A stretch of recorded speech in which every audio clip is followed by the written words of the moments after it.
2 weeks, 2 grand jury decisions. They determined that no probable cause exists to file any charge against Officer Wilson. The grand jury, according to the Associated Press, has decided not to indict Officer Daniel Pantaleo in Eric Garner's death. It's become the winter of our discontent.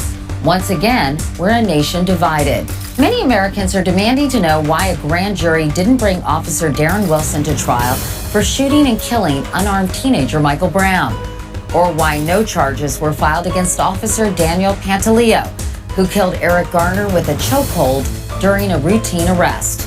It's a very emotional day for our city. It's a very painful day for so many New Yorkers. That is the core reality. I have to imagine this case was presented just in a very professional way, and the grand jury reached a result that I'm sure they believe was right.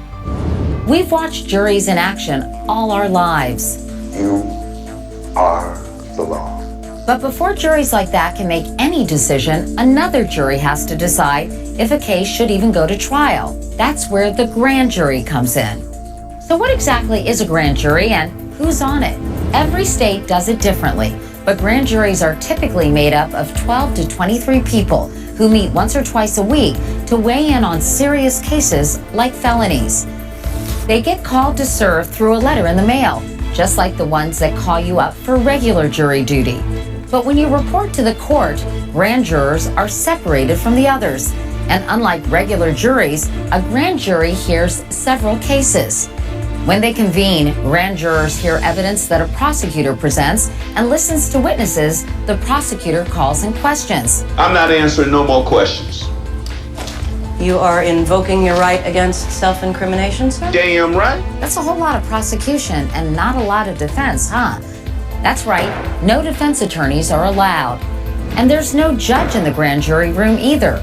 So the prosecutor is really in charge, and jurors can ask him or her, as well as the witnesses, any question they want.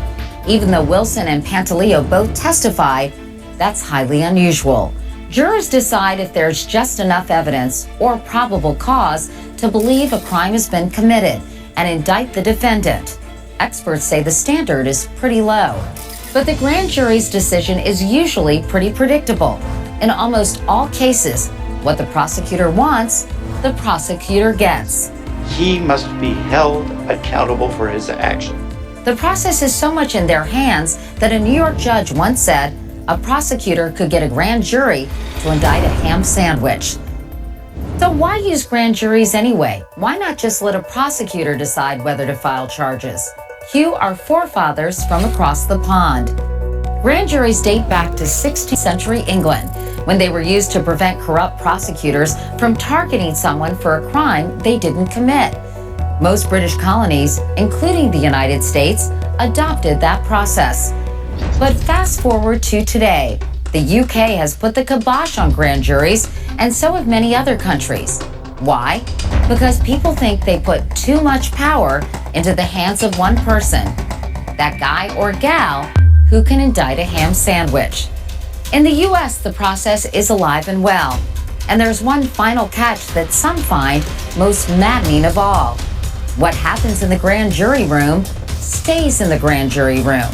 Though prosecutors can ask that some evidence be released, it's a crime for the jurors to talk about what happened during those hearings.